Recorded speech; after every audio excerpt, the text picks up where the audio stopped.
Welcome to this edition of Coffee Break with Ange. Really excited to have you here. What I want to cover today is something that one of my clients mentioned today when I was on a session with him, and that's managing your mental health, managing the stress that comes with starting a new business, right? It's natural to go through some stress and feel a little bit of a overwhelm, partly because everything is new. And if you've never run a business before, there's kind of a learning curve that you have to go through in order to manage that. So I just want to cover some small tips that I can give you in terms of better managing your mental health and making sure that you're leaving enough time for yourself as you're trying to build your business. You need to still be building yourself as well. Okay, so one of the tips I've got three tips for you today. The first one is you want to really engage the power of small wins. So sometimes we tend to put too much on ourselves and we try to put a goal that's very big. And of course, it'd be great if we actually break through and manage to reach that goal. But really, breaking things down into more manageable steps is a better way to go. That's a much easier way to manage your mental state, is when you achieve a small goal and you're a little bit further ahead, one step towards your bigger goal. By breaking it down into small goals, it's it's gonna it's gonna make you want to keep going, rather than you just seeing one big goal and then thinking it's too far, you'll never reach it, and then you give up before you even start, right? So prioritizing small steps, small goals towards your bigger goal is a way to still feel that you're making progress. And if you're feeling that you're making progress, you're likely to continue on. Also, celebrate those wins. Recognize that when you get something done, you want to celebrate in some way. You reward yourself. Have something in mind that says, okay, when I get this done, I'm going to reward myself with, and whatever it is that you want to reward yourself with. Now, it doesn't have to be something expensive or extravagant, but just something that just makes you, have a pat on your back kind of thing. And another thing is to avoid multitasking. So um, it used to be fashionable way back when that you should be able to multitask, and that makes people feel better because they can get multiple things done all in one go.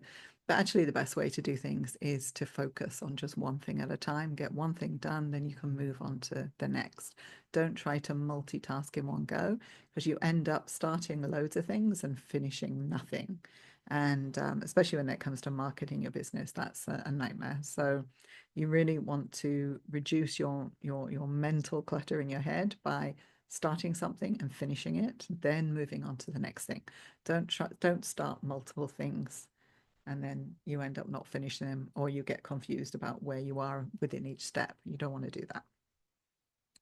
All right, so the second point I want to move on to is setting boundaries. So this is an important thing in your business, and it's setting boundaries for yourself and setting boundaries for other people as well. So you want to set a clear dividing line between your working hours and your breaks. So like now I'm having a coffee break, right? So set these clear boundary lines between working, having a break, and when you finish work, just switching off for the evening and not going back to doing work as much as you can. So you really want to, it's hard when you're working from home kind of thing, because you're um, there isn't such a, you can't really separate your mentally, you're not really as easily able to separate work from home. At least when you're working and you're working in an office, that travel home serves as that break. And then by the time you get home, you're switched off. You're not thinking of work mode anymore. When you're running a business and you're running it from your home, it's harder to create that division, that dividing line. So, but try to do that. Just establish a set time where you're going to shut down for the day, and then don't start back up again until the next day. So you want to completely disconnect from anything work related. Once you've decided this is the time my working day stops, then have it stop at that time, and just resist the temptation to go back. Don't look at emails. until the next morning and really create that time for yourself. Another thing, and this was a big thing for me, was learn to say no to opportunities that are not aligned with your goals. If you set yourself a goal and say, I want to achieve this, someone might offer you a great opportunity and it might seem like a really exciting and great opportunity. But if it's not what you had originally planned, then don't go ahead with that. Zoom has started. I don't know if you saw a hand going up there, but Zoom has started to kind of make things happen when just by you moving your hands now, which is quite interesting. I was on the call with my coaching client this morning, and I put a thumbs up sign like this, and suddenly there was a thumbs up sign on the screen. So yeah, that's how things are developing. Anyway, bit of a sideline there. So yeah, so learn to say no to people, even if the opportunity sounds really good. If it's not what you would originally plan, don't let yourself get sidetracked. Again, it's with all these shiny object syndromes, just stick to what you were planning to do and go ahead and do that. Don't don't get distracted. And because if you try to take on too much, especially when you're starting a new business and that's all new for you anyway, if you then go and start something else at the same time, you're likely to get burnt out. But just too much new too soon, all at once. That's going to burn you out. So don't do that. And the third tip I have for you today is you want to practice some mindful stress relief. What do I mean by that? So you just want to catch yourself at some moments when you are feeling a bit stressful or things are starting to get overwhelmed. You want to adopt some kind of physical activity that's going to calm you down. And that could be taking deep breaths. You breathe in through your nose and out through your mouth. Breathe in, hold, breathe out.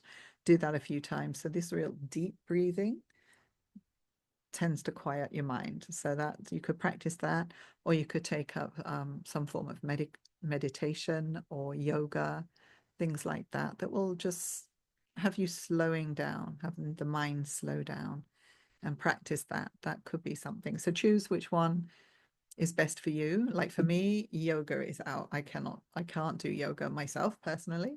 I just find it too slow. um, it's not something I enjoy.